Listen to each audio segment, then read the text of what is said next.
Oh, yeah. Welcome to Grawlix Nights, the Grawlix Podcast live show. I'm Randy. I'm Melanie. And I'm Jesse.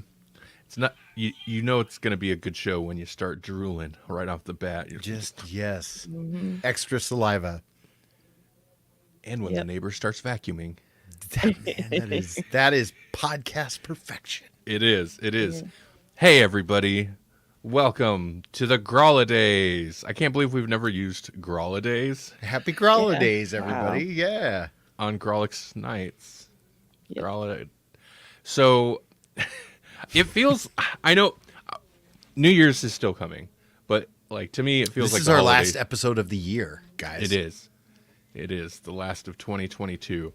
And what a year it's been. Boy, howdy. We almost jump-started GCU again. Oh, man, we did. For a whole second. Did like 2 episodes. I put one of them on the podcast feed, and then it was just done. It was done. Yep. We'll come back to it because I seen a clip. Melanie and I were watching some YouTube video, and they had clips from the incredible weight of whatever it was. The unbearable weight of massive talent. Yes. Yeah. And it looked wilder than I was expecting. So we have to revisit this Cage thing. Yeah. We'll get back to that. Oh yeah, yeah. 2023. One thing you can count on is we'll come back to Nicolas Cage. We always do. So tonight we're going to talk about, mainly because like last week it was what we were all about, even though we didn't do a stream. So I teased it in the post on facebook.com/Grawlix Podcast. That we were going to talk about The Devil's Hour, which I don't know if anybody's actually talking about the show, but they need to be. They really do. It's like we were just talking about it before the show. It's a very ephemeral show, but I would argue it's like a perfect show too. Like the acting is so good in this thing. Right. Mm-hmm. Right. Man, go ahead. It is one of those shows though where I'm like, just freaking say it and stop beating around the bush. Just say it and get it over with. And we could be done with this like half an hour earlier. I mean, in their perspective, not ours. Right. It is a rare show. Maybe it's not rare that this happens, but it is one of those shows where, and we're just talking about it. But it is one of those shows where, for me, like the first episode, I was like, okay, it's interesting. I could see it going kind of like really kind of generic. Mm-hmm. But then as the season went, man, it just got better and better. Like I dug the concept more and more the more they revealed about it. Yeah. Right. Yeah. And then we'll talk a little bit about some ideas we have for next year. Okay. Some next year ideas. Oh boy. But first. Yes. How are you two doing? Oh, good. Doing all right. Yeah. Mm-hmm. My beard is somewhat tame. I'm just looking at that. That's like, for the holiday. How are you two doing? Look at my beard. Yeah. Did you guys get great things for Christmas? Yes. Or whatever holiday you celebrate? Yeah, it was all right. Christmas was weird this year because it's not really over yet for us because everybody got sick on Holly's side, and so we haven't done it yet. We're doing it tomorrow. Oh, really? Okay. Okay. Yeah. So it was weird. Like we usually do her side on Christmas Eve and Christmas morning. Mm-hmm. And so we had nothing on Christmas Eve or Christmas Day. It was like, wow. It kind of sucks if you don't celebrate Christmas, like if you're one of those people that celebrates a different holiday, like the day is just like shot because nothing's open. You can't go anywhere, do anything. You're just like, it's like gas stations are hopping in Omaha at least. Oh yeah, I bet. Yeah, that's true. After we hit up Melanie's parents' house for the Christmas thing, we hit a gas station on the way out of town, and wow, they were out of pizza sauce. They were out of pizza sauce. Somebody ordered a pizza. There's no sauce. Well, you're gonna have to cancel. Like it was hopping. Mm-hmm. Yep. Also, they make pizza there, so. It's also strange when somebody orders you a present and it doesn't get there by Christmas. So then Oh, it just shows up one day and then you're like, I'm gonna open my present. And they're like, but there's no fanfare. And I'm like, well, right. Why did that happen today? maybe. That was so I ordered it before Christmas, but it was going to be late, and I knew it was going to be late. And I told her it was going to be late, but so like especially today, it was supposed to arrive today. So all day, I'm like, check my email and hit the little, track package thing, and I'm like, she's gone. Melanie was gone a chunk of the day, and I'm like, it'd be great if it got here while she was gone. She's here like 15 minutes, and it gets here. There's a knock at the door, and at this point, I had wasn't even thinking about it. And she goes and No, no, he knocked at the door, and I said, oh! I made a little noise, and then she opens the door, peeks out the door, and it's just like the delivery guy, right? Yeah. He goes, "It's just me." We don't know his name, but I was like, he should have been like, "Well, hey, Philip." That's awesome. Fortunately, so I didn't wrap it, but fortunately, the box it shipped in didn't say on the outside, so she got to unwrap it still, kind of. Sure. Yep. What'd you get? I got some Doc Martens, Yeah. which are great, fantastic shoes. And then I put rainbow stretchy things on them. And then I'm like, I might be sending out the wrong message here, but I don't care. You got Doc Martens with rainbow shoelaces. What kind of messages might you be sending off to people? I don't know, because I have a great boyfriend. Haha. Yeah, I have a ring light. Look, I'm not putting it where it's not where it's supposed to be. Ring lights are supposed to be up here, Actually, it does pretty good. Except you could always see in the glass. Yeah, Yeah, The ring lights in the glasses. Yeah. Right. Like the glasses, that's kind of why I've never bought one before. But actually, I keep my head down. And I don't think it'd be a problem. But right now, got to do a little. Yeah, basically, you're just supposed to make sure that the ring light is up high enough. I don't use them right. I use them basically to light artwork, when I'm working on artwork, that kind of thing. So. Oh, that's smart. Yeah. Well, I mean, if you think about it, it makes me think of I guess it would usually be like magnifying glasses or something with basically ring light around it for people to do detailed little work, Oh, yeah. Same principle. Yeah. But I'm all for it. More lighting is good. I'll just put lights wherever. So you get a little extra illumination. So I'm not just I have mine over here, and I have it flipped around so that it's diffusing light, but it's not I'm using it for the exact opposite reason, to light everything else except me. You're painting with light. Yeah. It's beautiful. Did you get anything? Oh wait, you're still waiting for your Christmas stuff. Yeah, I got some presents, but it's been an oddly utilitarian Christmas. I got I got a couple sweaters. This is the Christmas of sweaters for me so far. Yeah. So my mom gave me several sweaters. Holly gave me a sweater, which I wanted. I did want some sweaters. They're like those zip up sweaters. It's like a zip up cardigan that's not super heavy, but so it's almost like a hoodie without a hood is the secret here. So I can wear them at work and still feel like I'm wearing a hoodie. So a lot of that. I got some peach flavored toothpaste. Holly shocked me with that one. Day one, she's just like, boom. And I look at it, I'm like, what?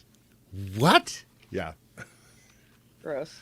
Personally, it seems gross to me, but it's weird. It's weird because it's like sweet. It's like almost brushing your teeth with peach candy. It's weird. Yeah, I don't really go for anything but mint, personally. Yeah.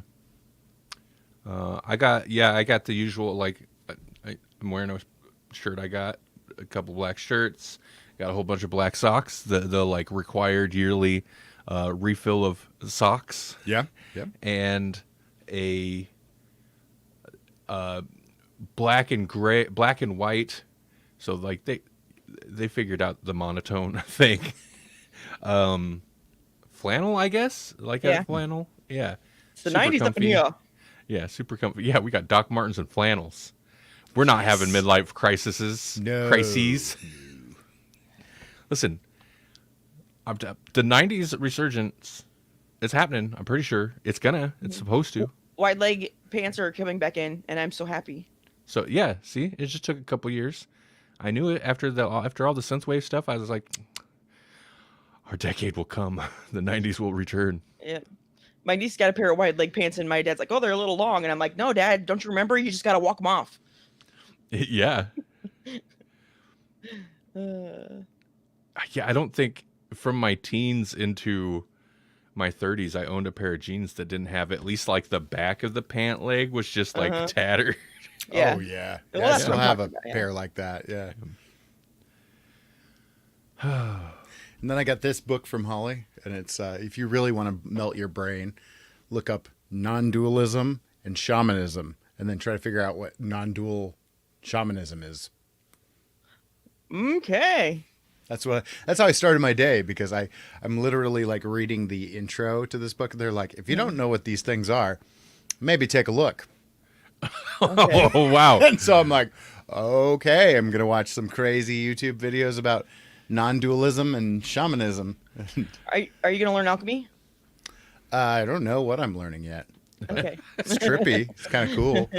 I was watching this shamanism dude this morning, and he was like the most verbose version of the dude I've ever funny. like experienced. It was like I was digging on all the things he was saying, but he was just like using like really like flowery language and stuff. But then he would just like break into like just real brevity, you know, just like very common language all of a sudden, and it would be like funny, like I don't know.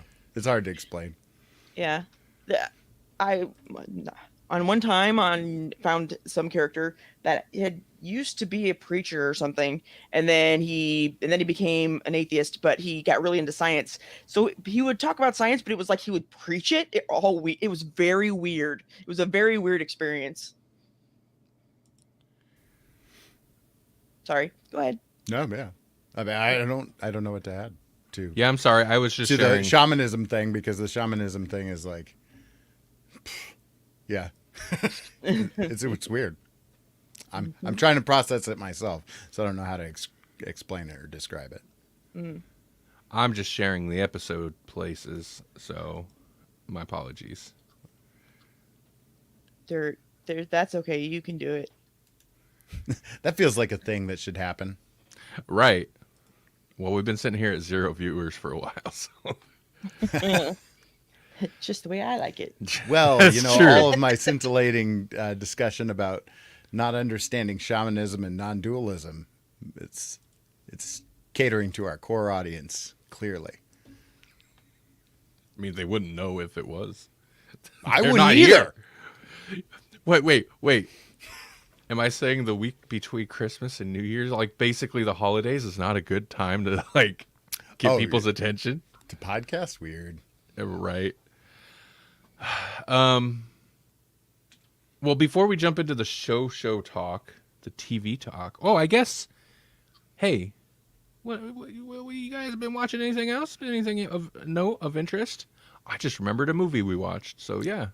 Why,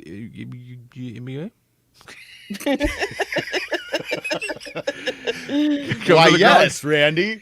Those noises do inspire me to talk, or someone else to talk. Anyone else to talk, please.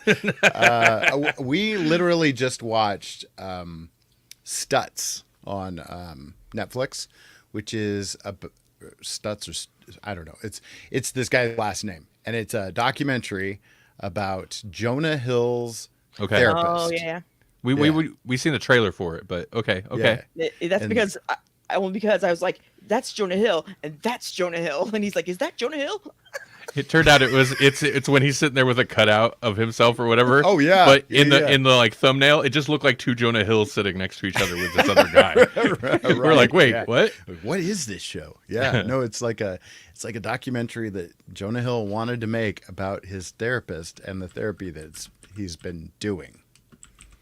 And Yeah, it's pretty interesting. It's like one part explaining his therapeutic style and the tools that he's developed over time, and also kind of talking about his life. And in the course of it, it almost had to be a therapy session for Jonah too, like at the same time. Like he started the whole project like, this is going to be a movie about you, not about me. But then it became clear that it's like, well, that's impossible, because the reason that I'm coming to this project in the first place is because I've been through your system. Yeah, it's sitting at 100% Rotten Tomatoes. That surprises me. Yeah. And 97 on the audience side too. Right. Maybe that should be more surprising. Although this seems like the type of thing where you don't watch it unless you might dig it, you know. Sure. Yeah. Did you enjoy it? I did. Yeah. Cool. Would you recommend it? Yeah, if you're interested, especially if you're interested in really any of the pieces of it, you know, like if you're interested in therapy, this was compelling. If you're interested in Jonah Hill as a person, it's compelling. And then if you just like to see like a fun interplay in terms of like interaction and whatnot, like they have a really cool relationship, and you get to see kind of how that's developed over time and what it's become throughout the course of this film. So I think you would have to have, you'd have to be a very specific type of, not specific type, but you would I don't think that any therapist would be able to work with somebody like Jonah Hill, because he seems like he's way too much of a jokester or something, and you can't I'd imagine that's kind of hard to do therapy with a personality like that. This guy he's quite the character. Like he's just like very like gruff, but also a jokester as well. Like they both have the same kind of defense mechanism. Like his go-to thing is to just like laugh it off and whatnot. And he has Parkinson too. So like that becomes like a thing that they talk about quite a bit. So it was interesting. I would recommend it. It's not an overly long documentary. I want to say it was, I don't know. You had this stats up there a minute ago, but I think it's like maybe an hour and a half. Yeah, it's like an hour and 36 minutes, it says. Okay. Yeah, that sounds about right. We watched a couple things. First, because, I don't know, we don't have to dive too much into it, but Glass Onion, a Knives Out mystery, the Knives Out sequel. Yeah. We watched that. That came out just a couple days before Christmas, I think, on Netflix. And yeah, it's good. Did we talk about this on? We couldn't have. I think we like in the chat talked about the fact that you did watch it. Right. What were we gonna say, Melanie? I liked it more, I think, than the first one. Yes. Yeah, I think it's more fun than the first one. The first one's still good. And they're two like kind of very different mystery stories. But it really is like, it's an interesting mystery with most of the characters involved are just like ridiculous people. And then Daniel Craig kind of hamming it up with his like extreme Southern drawl. And like, that's the appeal of the series so far. Like, I'm honestly, the only thing I've really heard about it is that A, it's good, and B, Ben Shapiro doesn't get it, and Twitter is just loving that, like just attacking. I did see the headline about that, about this one specifically, and it makes sense. This one, there is quite a bit more like, well, I guess the first one too. If I don't want to get into spoilers of the first one, but the first one plays on I guess classism quite a bit. This one as well, but the first one's more like classism and immigration or immigrants and stuff like that as like not so subtle subtext. Pretty on the nose actually.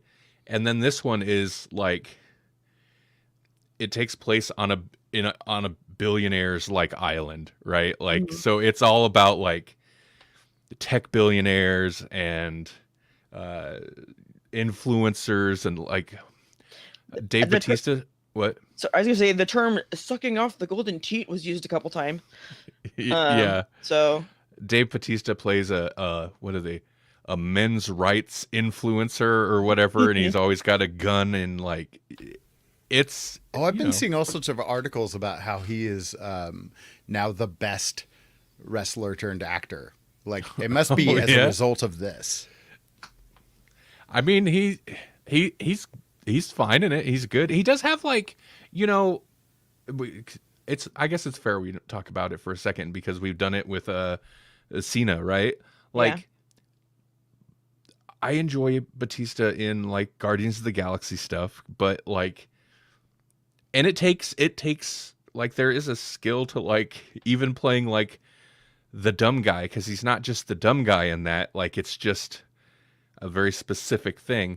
But there's at least one scene in this movie where I think like he shows some range where he's just like from the kind of comedic, somewhat dumb guy to like kind of vicious, like kind of like, uh, he gets mean, I suppose, but like he's got some decent range in this, I suppose.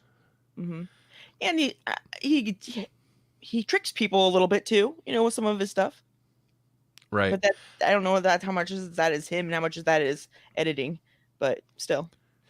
But I've seen him in like I had watched Stuber or whatever, which is not a very good movie, unfortunately. But that was okay, and I thought he was okay in it. I just don't think he's had enough to where Peacemaker gave Cena a lot of potential range to work in, and Batista I just don't think has gotten that much. We need to see him cry. Yes, there we go. So he needs a TV series, is what we're saying. Yes. Sure, yeah, why not? But yeah, it was good. If you haven't watched those movies, you should. And you don't have to watch them in any particular order, but Knives Out is a better introduction to the one carryover character, Daniel Craig's character. Mm-hmm. He's the like consistent, and I'm excited for the third one. It'll probably be at least a year, maybe 2 years before it's out, but it is happening. So, are all of these Netflix originals or? The first one was not. Okay. And then Netflix bought the rights for 2 more. So this one is, the next one will be. And it sounds like if they can keep getting them made, Rain Johnson is the writer and director. And it sounds like him and Daniel Craig are on to do as many as they can. So like after the third one, who knows? Maybe they'll have other stuff they want to work on, but it sounds like they wouldn't mind keeping it going for as long as they can, so long as they have the ideas. Mm-hmm. And then that made me discover that Daniel Craig is more talented. Not that he's not. I didn't think he wasn't talented, but like he disappears into characters a little bit, maybe because I didn't realize how many things I'd seen him in. Because I was like, might be the best thing because I've never seen him be funny. And then I was like, but I don't really know what I've seen him in besides like Bond stuff, and I'm not a Bond person. But he's been in a lot of stuff, and I've seen a lot of it too. I was surprised.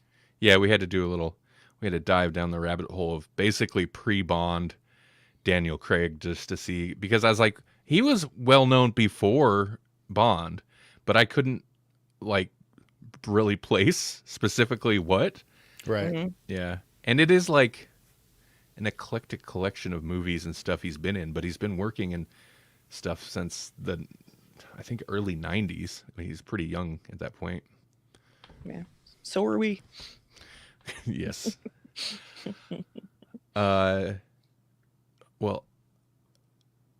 I'll throw it back to Jesse, unless, because I think Melanie and I have watched all the same things. Is there anything else you watched that you want to mention? The only other thing that I've watched was The Peripheral, which is also on Amazon, and it's pretty interesting. It's hard to give you an easy description of it without like kind of spoiling the plot a little bit, so I don't want to do that. But it centers around they call it, the peripheral is a specific term. they kind of center around like VR kind of thing, Mm-hmm. where they've got these headsets. So the typical VR headsets look more like glasses, right?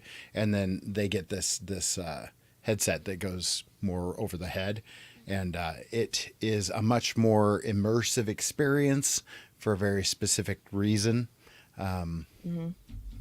Yeah, I don't want to give away too much of it. I don't know how much of it is given away in the trailer itself, but it's fun because it's got kind of a, I mean, I can't really talk about it without giving away some of the conceits, but it's got a strange, like almost like the Devil's Hour kind of situation where it's like there's Okay. almost multiple universes kind of idea. And so you've got this idea that also is very similar to like a Westworld kind of thing of like what's even real and Right. how does this impact the universe or whatnot, you know? Like you get into those questions of if nothing's real, then what matters, you know, kind of thing. The trailer I had seen of it gave a very much a like Westworld but VR vibe. But also the trailer does hint that like it's not just VR, like this Right. the VR place they go to seems like it's got its thing going Yeah, when on. when they strap on the headset, they are sent into a peripheral. Oh, So that's where that gets the name. So gotcha. so it's I'm- like Ready Player One, but not quite. I'm definitely keen to check it out. Yeah, it's definitely worth a watch, and it crosses a lot of genres. You know, like it's and I think one thing that I would say about it that doesn't spoil anything is just how graphically accurate some of the fight stuff is. Actually, like even though it's like hyperbolic in some ways, where it's like, okay, when I'm in the peripheral, I'm able to jump out of a window and that kind of thing, right? But then you see some stuff in the real world too. That's just like blatantly, like that's just combative knife fighting. Like that's how Right. you fight with No. a knife, and it's just Right. like it's jarring to see that kind of knife fighting on the screen because we're used to a Right. certain kind of knife fighting, and it's like real knife fighting is just basically, oh, I'm gonna stab you over and over. Yeah, anything you see in movies and stuff is choreographed and it's made to look good. Right. It's not at all like what real fighting. Yeah. So yeah, that's So ugly. I was shocked by that a little bit, because even when you like talk about like hitmen and the military and how they're trained and whatnot, you have a Hollywood version of that in your Right. mind Right. when you're watching a show, and this was like, whoa, they did their homework. Right. There's some real knife play in this, you know.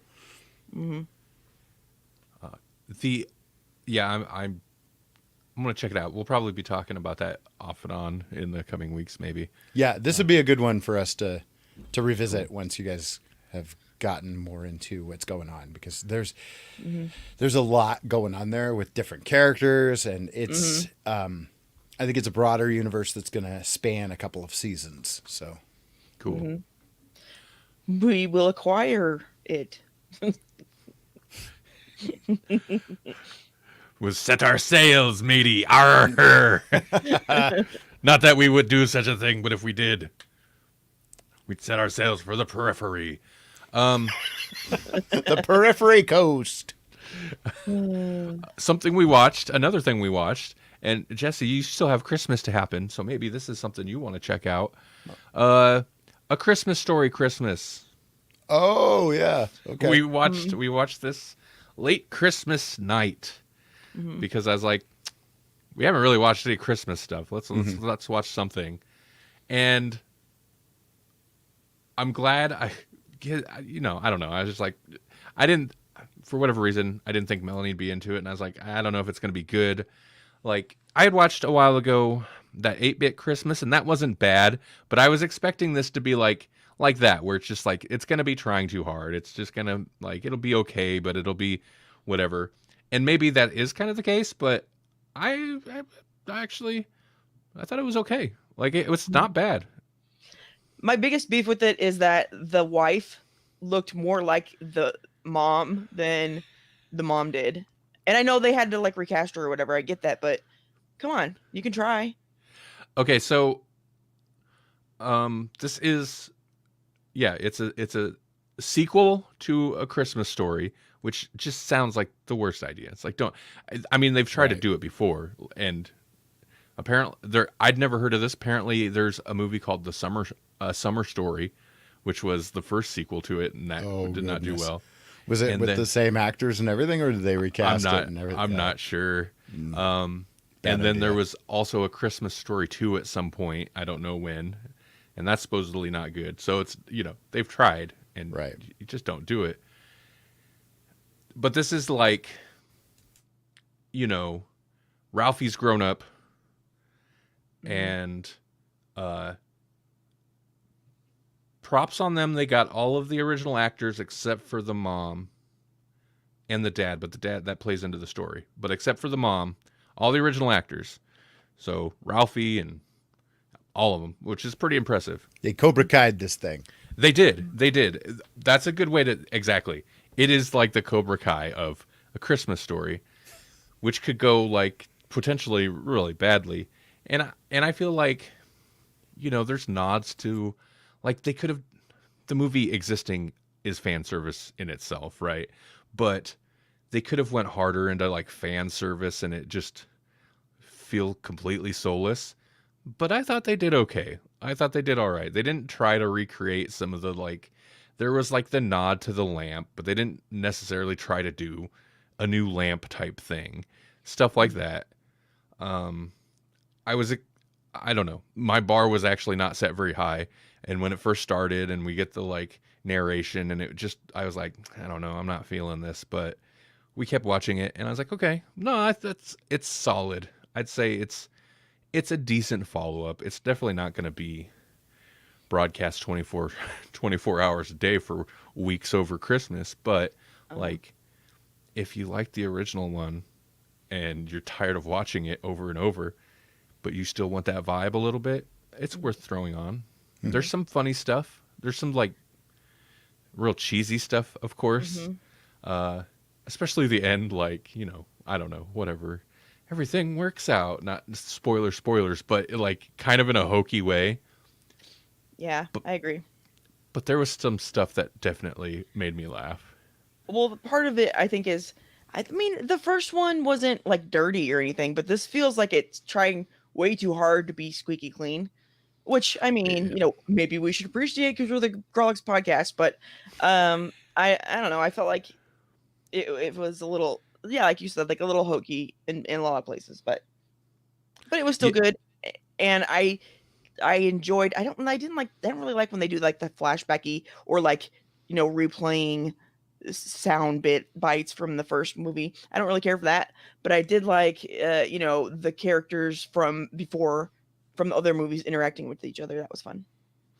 So here's the thing. Okay, in A Christmas Story, Ralph's always daydreaming and he has these like cheesy, like old movie style flashback, or not flashbacks, fantasies. So you would assume in a new movie where Ralphie's the adult, he's got his own family and kids, who's going to have the flashback fantasies? Or the whatever fantasy. It's still Ralphie. And I thought that was weird. I was like, wait, it's not the kids? Like, it's not that he was a kid. He's just he's a little He just dissociates. Yeah, he just has a break with reality. Well, it's even the thing where like he's sitting, he's doing it, like he's having this like whatever fantasy sequence, and then it'll cut back and like the person he was in the scene with, the character is like, hello. So it's like, as an adult even, he's still sitting there like, how do you deal with that in the real world? Right? Like as an adult, a kid, whatever, they daydream. But you become Crispin Glover. McFly! I thought that was humorous. I was like, okay, it makes sense because maybe that's where doing this in a different way might go, I don't know, might go wrong, where you're like, okay, well, let's focus on his kids. So maybe it's a little weird that they still focus on Ralphie, but that also kind of, I guess, helps it to feel more cohesive, is that it's still Ralphie's story, essentially. Right. I think the thing that helps it the most, though, sorry, real quick, it's the 70s. If it was like supposed to be modern, I don't think they would have been able to pull it off. But the fact that it only had to jump 20 years to the 70s, from the 50s, I think that saves it a lot. Right. No, you're right, because that was, for whatever reason, I went into it thinking, well, it's going to be like in the modern day, but like, oh wait, that wouldn't make sense because the old one was already doing a nostalgia thing at that point. So they're like hitting a weird like three-peat of nostalgia with this thing. It's nostalgia for everybody who grew up watching the thing. The original movie was nostalgia for people who grew up in the 50s.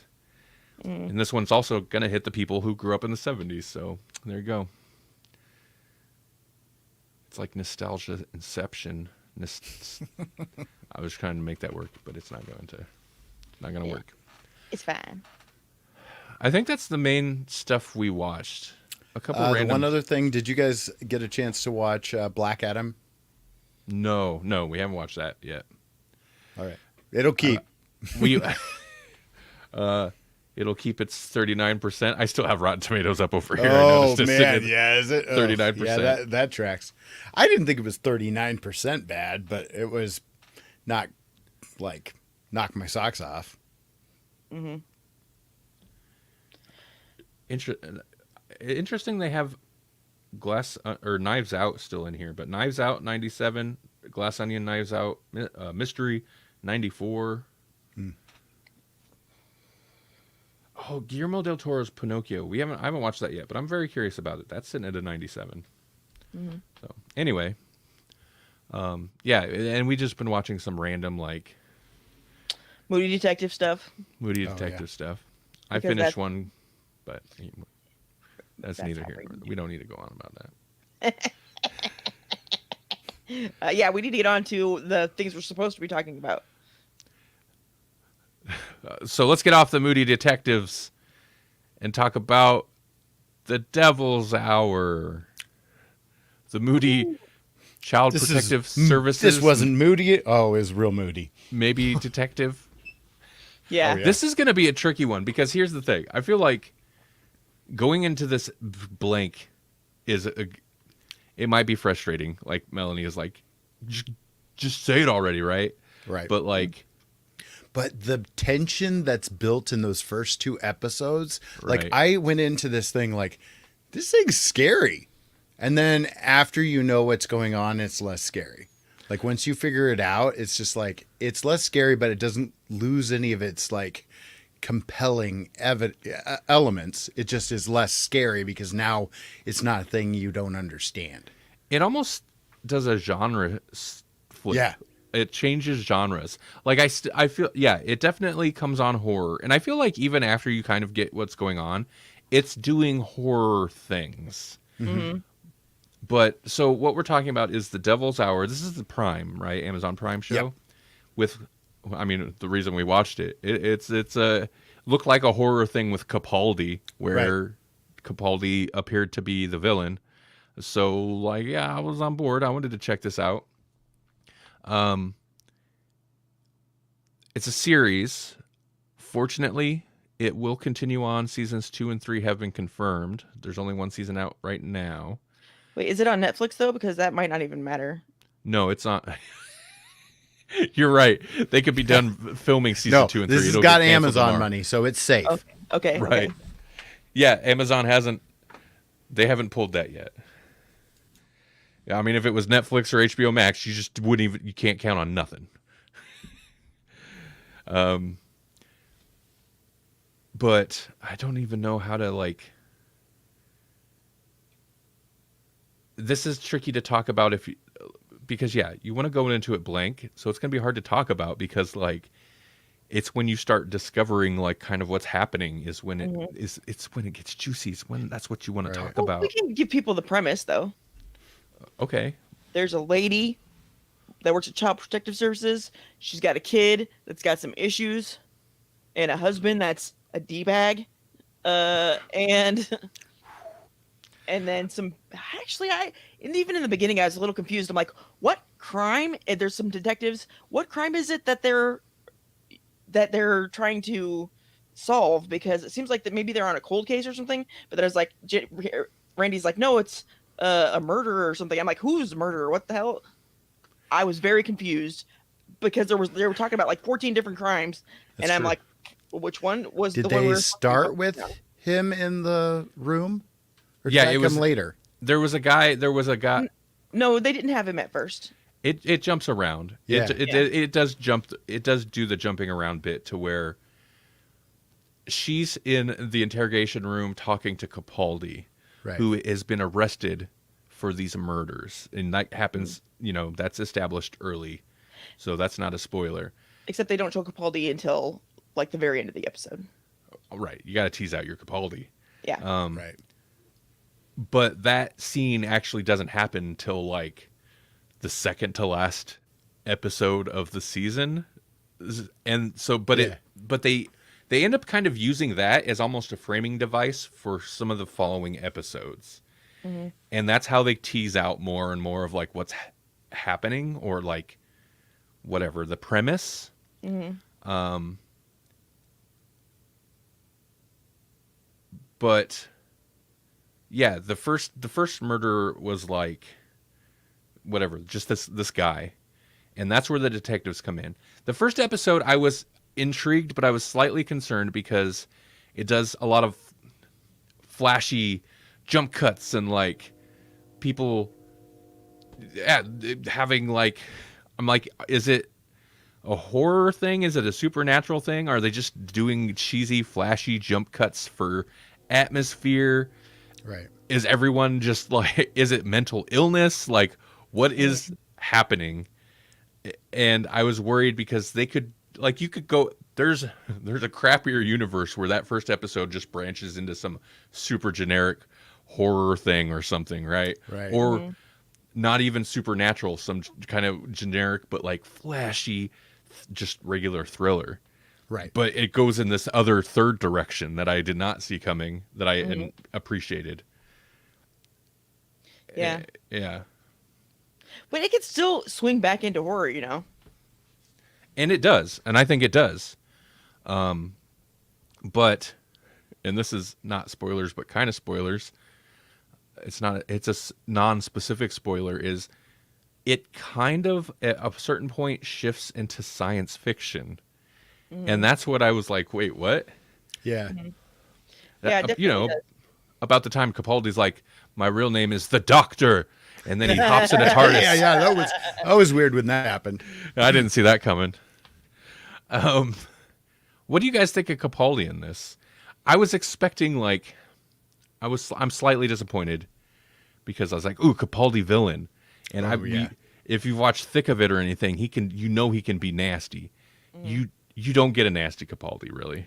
No, he's more sociopath. Like he just Right. thinks he knows what he's doing, and he's just calm and almost kind sometimes. He Like, is. he thinks he's being kind even when he's doing awful stuff. Right. Right. Yeah, he has like what is it? I don't know, but he feels like he is sacrificing for the good himself, to save everyone, Right.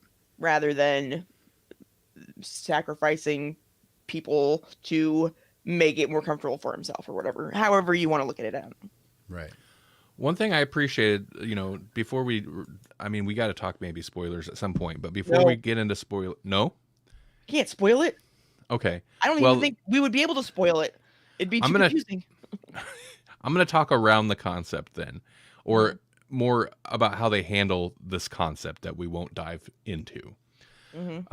I like that you can tell the writers, whoever, really kind of thought through this concept, because at one point, once you start to like learn more about what's actually happening, like there's a point where I'm like, oh, so it's kind of like linear or something, right? And that is kind of how it's explained. But then they even have a character is like, and that's how I thought of it, is like linear. But what if it's also like this, and like, and then they're like, take all these, they're possible, like, what if it's not like that? What if it's like this? And I don't know. There's just, it does well at exploring kind of so far in what feels like not enough screen time, like exploring the concept. Of course, they can go much further. Right. I tell you what, it's 6 episodes. Yeah. Know that going in, because if you hit the end of that 6th episode thinking there's at least 1 or 2 more, you'll be sorely disappointed. Yeah, and you'll be like, what? That's how they end it? Right. That's how I know there's seasons 2 and 3 are greenlit already, because I was looking it up immediately. I was like, what? Right. Bold. It was kind of bold. Yeah, and I wonder what their plan is with it, because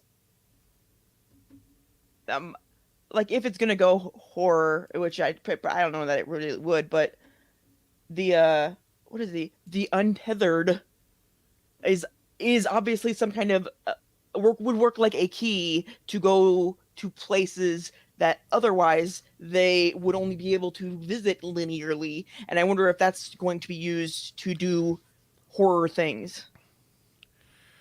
Right. Okay. This is so hard to talk around. Another thing that's a risk that I think there's a lot of properties doing similar things right now that you put yourself at risk of the stakes, where it's like, sure, now this thing has happened and we're following this person still, but like, is it the same as the person we've been following this whole series? Like, right. I feel like that maybe puts it a little on the nose, but yeah, that's I think a risk too, because man, that cliffhanger, like, but do they really just do that?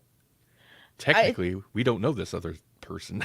Yeah, I think we would need to know more about if there are, and what the purpose would be of beginning and end points in the whole progression, you know what I mean, for each person, because if it's just infinite, then it kind of doesn't matter.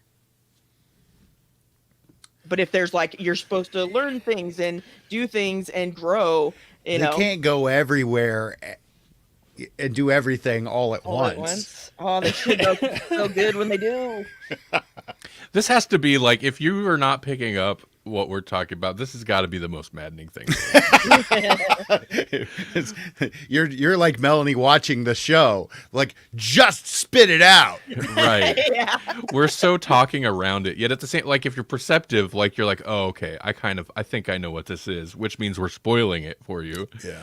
Which means us talking around. But you'll kind of pick it up. I mean, like, but that's half the fun of it, is right. Yeah. As you start getting nuggets of what's going on, and you're like, oh, I bet it's this, and then the payoff is like, you're right, but you're not. Like, there's a twist to it, and you're like, what? That's the best thing about it, because I am. Even when I try not to be, I'm one of those people that I'm like, halfway through the movie, I'm like, I think it's this and this and this, and that's what it's going to be because of this. And a lot of the time I'm right. And when I'm not, I really like it. And this is one of those things that I kind of was on the right track, but it twists and turns so many different ways that how could no one could possibly guess it all. Right. You know what I mean? Right. It's got good creepy kid. Oh, creepy man, the kid is so good in it. It's so good. The creepy kid at this point is like super cliche, but I feel like this is good creepy kid, and they work in creepy kid. Like, on the one hand, so Melanie mentioned like the father character of this creepy kid is just the biggest D-bag, and he truly is. Awful. Yeah. Like, when you look at it realistically, it's like, okay, yeah, he's a creepy kid, but like, it's kind of over the top how crappy the dad is. Yeah. But like, as a character in a show, I'd be like, that kid's creepy, I don't like him. Like, what's he doing? Yeah. If he was my kid, I'd be like, I've got a creepy kid, I don't like to be in the same room with him. I wouldn't deny that stuff. I wouldn't hold it in like that. But also, like, don't antagonize a creepy kid. Right. That's the worst idea. Yeah, exactly. Well, he even says in one of the scenes, he's like, until he kills me in my sleep. Yeah. Like, it's like, if you think that's actually going to happen, then maybe don't mess with him. Right. Yeah.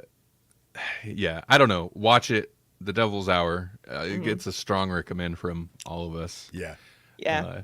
Probably one of the cooler shows I've seen all year, and we've seen some cool shows this year. Mm-hmm. Well, I came to it with the kind of, hey, Moff's name is in the credits. He's got executive producer. He's an executive producer on it. But I don't think he's like as creatively attached to it as he was Inside Man. But I came to it like that, where it's like, well, it's got a doctor actor playing a villain, and like it's kind of similarly like, oh, he's definitely not the villain I was expecting, right? Between the two, like Inside Man was good, but between that and this, and Devil's Hour, man, Devil's Hour is great. Mm-hmm. I wouldn't compare the two though, because one's animated, haha, right? No, Wait, what are no, you talking no, about? you're thinking Inside Job. Oh, okay, yeah, you're right. The Inside Man with a Tennant as like he's not a priest. What did they call him? Vicar. Yeah. Yeah. And That's not. Yeah, that's a straightforward though. Right. That's I guess thriller drama. It's a drama with weird comedy elements that are kind of inappropriate in a way for the subject matter. But I mean, that was a fun show too. But this is very different. It falls weirdly in line with like, if you like Doctor Who but you want a little bit more horror edge to it, check out the Doctor's Hour, the Devil's Hour. Like, I think eventually, stick with it long enough, it'll also like tickle your sci-fi bone. Yes, definitely. Your sci-fi fancy. Tickles your sci-fi fancy. Ooh.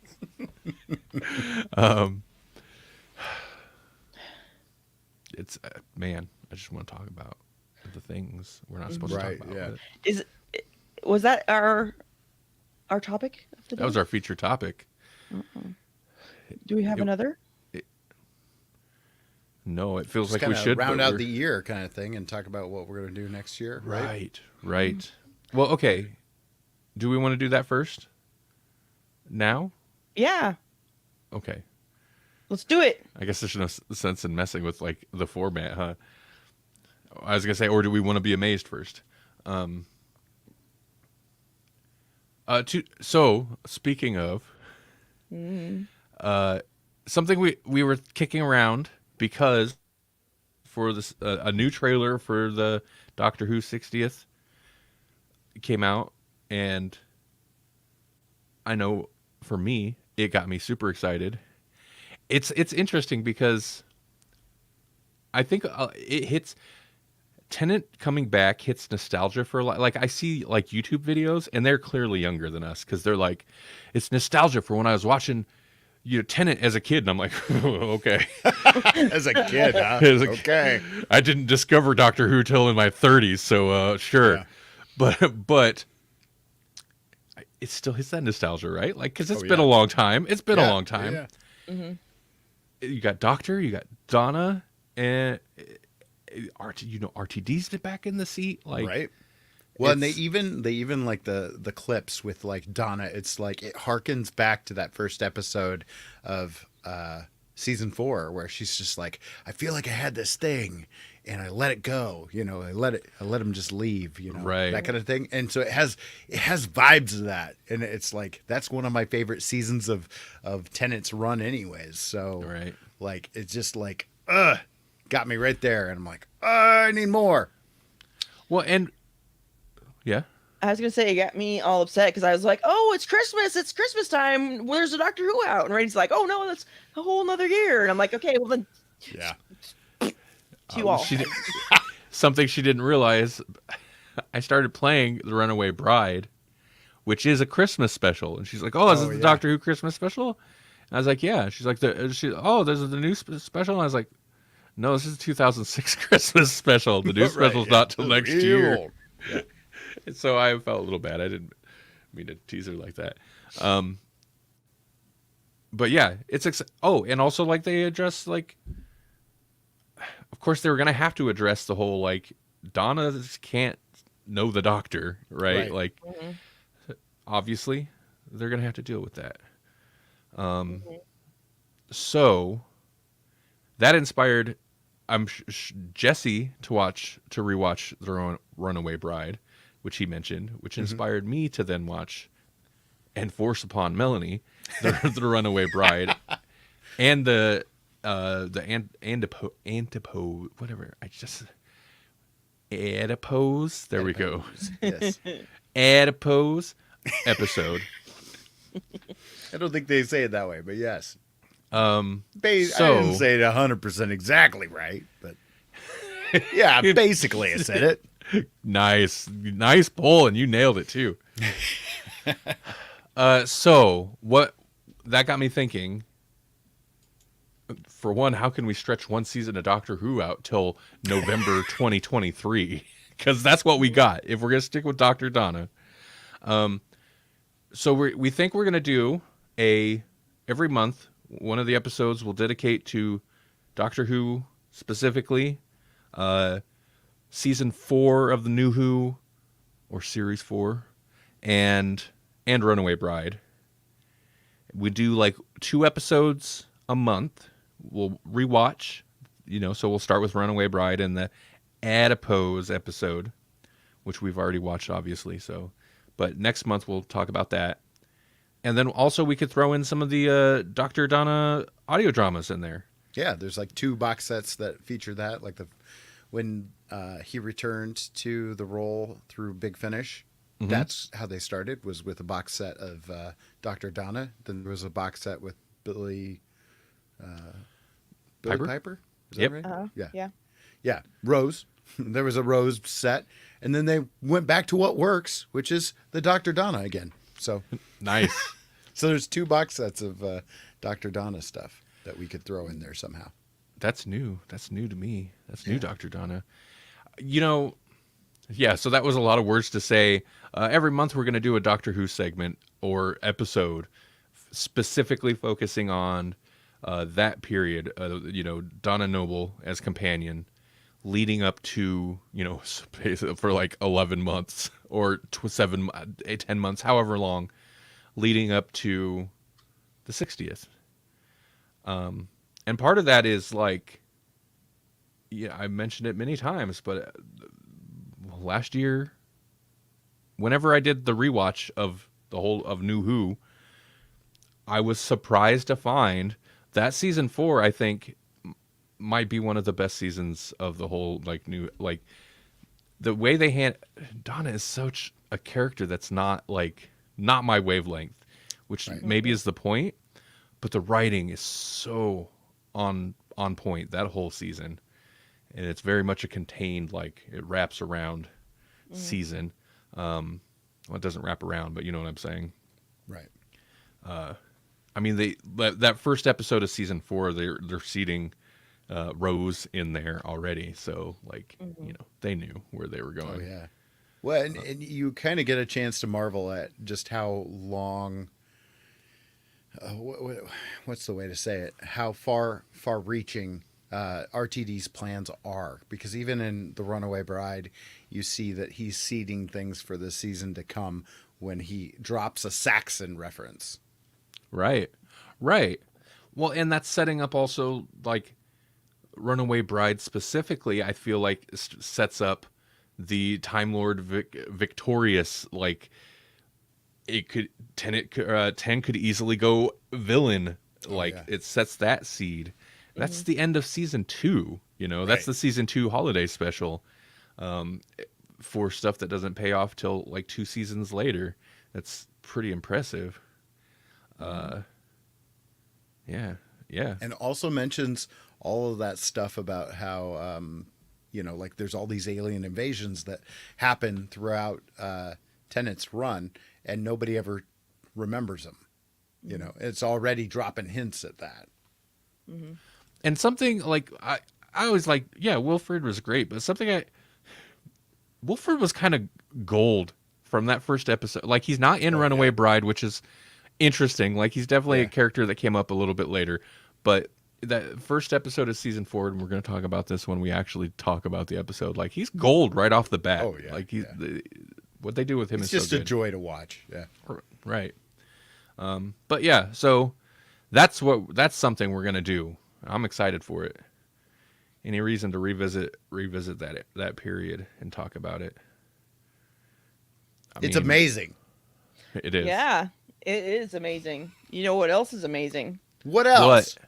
Well, that earlier this year, a series of stone engravings reunited speculation about ancient art.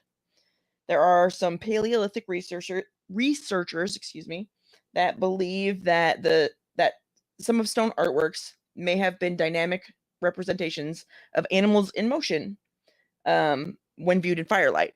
So they use 3D models and virtual reality software to show how basic animation principles like squash and stretch and timing and spacing and whatever were used to make animals that, like, when you initially look at them, they have too many legs or an extra head or something. But when they're in the flicker of firelight, it turns into split motion, like galloping across the wall. So if they're correct, then the first animations, or basic attempt at animation, was 35,000 years ago.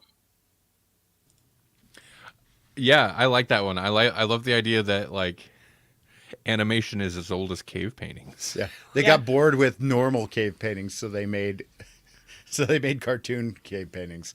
Mm-hmm. It's super smart too. Like I wouldn't have guessed. Mm-hmm. But I wish.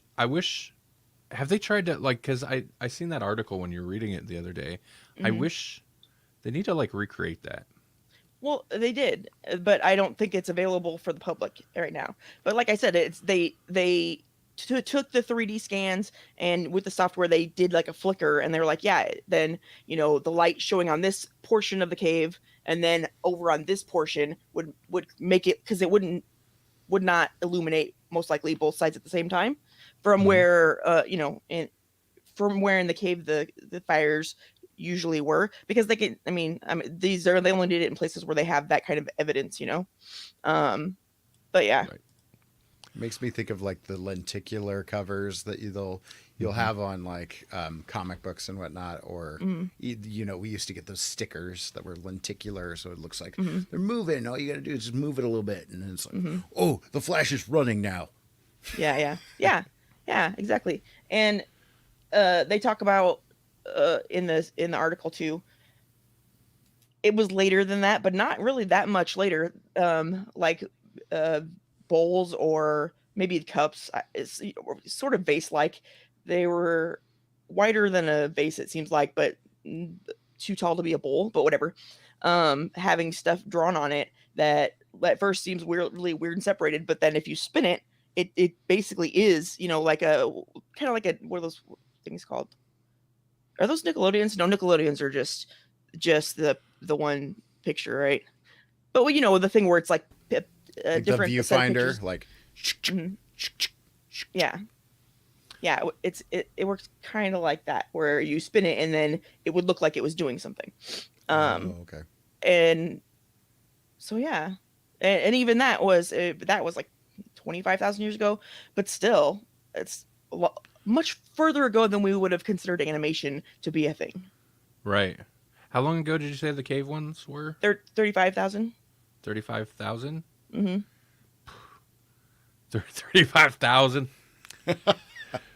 Chump change. Call me when it's a billion.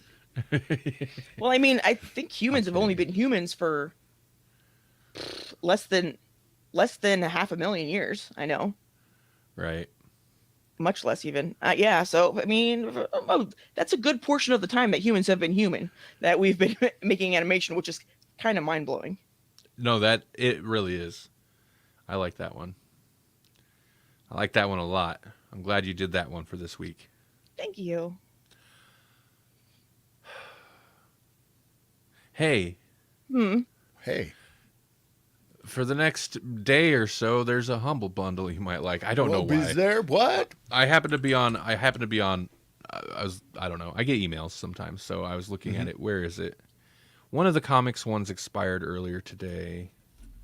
Oh, okay. Never mind. Well, this is still a good one, but it's only like the next day day and a half. Image Comics, the Tens, which is so weird. but it's, the 2010s era. But I was looking at it and I was like, oh, so this is like prime Grawlix podcast era Image Comics, because this Humble Bundle has Saga volumes 1 through 9. He does things that people like. Yep. Nail Biter, I remember that one. Sex Criminals. We didn't talk about that one on the show, but I remember that one coming out. I'm not sure if Melanie was I've read that one. Right. Happy, which I've never read, but that was a great TV series while it lasted. Oh, yeah. I Hate Fairyland, which Revival, which we have talked about on the show. So I was like, oh, that's like prime Grawlix podcast, Image Comics era. That's prime Melanie. Yeah, right. Did we read After Death for the show? Jeff Lemire and Scott Snyder. That sounds like something we'd read. Oh, which I'm not sure. No, that is exactly something we would read. Right. No, we did Witches. Oh, that's what we did. Yeah. And we did some Jeff Lemire at various points. But I've been reading Underwater Welder, which is trippy. What's our... Sorry. Underwater Welder is a Jeff Lemire book. Okay. Seems to be highly recommended, and I'm just now getting to it. It's super thick, but it's supposedly kind of like a Twilight Zone type of thing. And I'm only about halfway through, but it's just like, it's kind of like this guy is going crazy. Like just having these memories of his dad, and he's like, I got to get back out there in the ocean, and I've got to dive. There's something down there. Okay. So that's kind of where I'm at in the book, where he's just kind of obsessed with getting back out there, but he kind of like lost consciousness, and so they're not like letting him go back out. Yeah.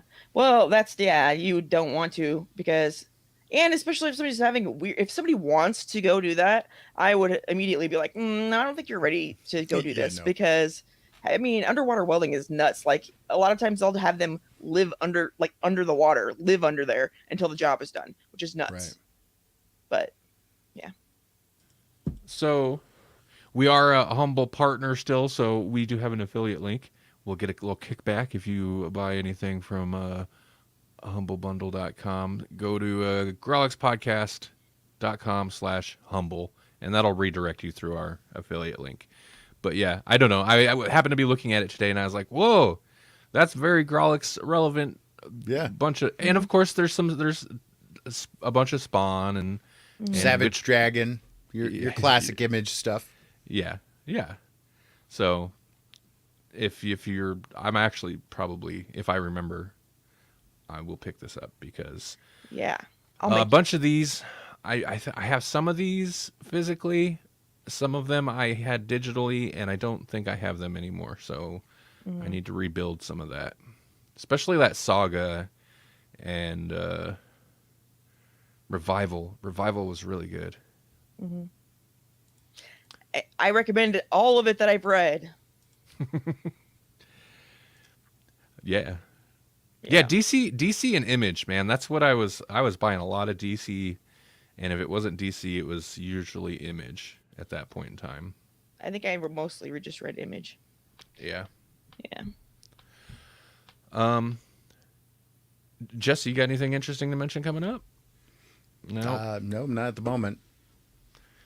Well, you have a great Christmas tomorrow. I will. Yeah. Thank you. Also, a great New Year's to everyone. Yeah. Happy New Year, guys. And gals. Coming up. And Grawlixers. Yeah. Grawlixers. Have happy Grawlidays. Happy Grawlidays. Yeah. Can't believe it took us, was it 13 years to think of that one? We're getting old. Also, man, anniversary time is this last year. I don't think we did any like special anniversary thing. 2022 was kind of it was a year. It was weird because we're still in the era of doing it live, and some of our better stuff has been like oddly produced. Yeah. You're right. Most of our better stuff was produced. And we're very much in the era of screw it, we'll do it live. Production? What? I'm not even going to clean my office for this. It's so true, though. I'll just slide a chair out of the way. Yeah, I'll Fine. just make sure I'm in front of the mess. Just like that. So there we go. Yep. Ignore me.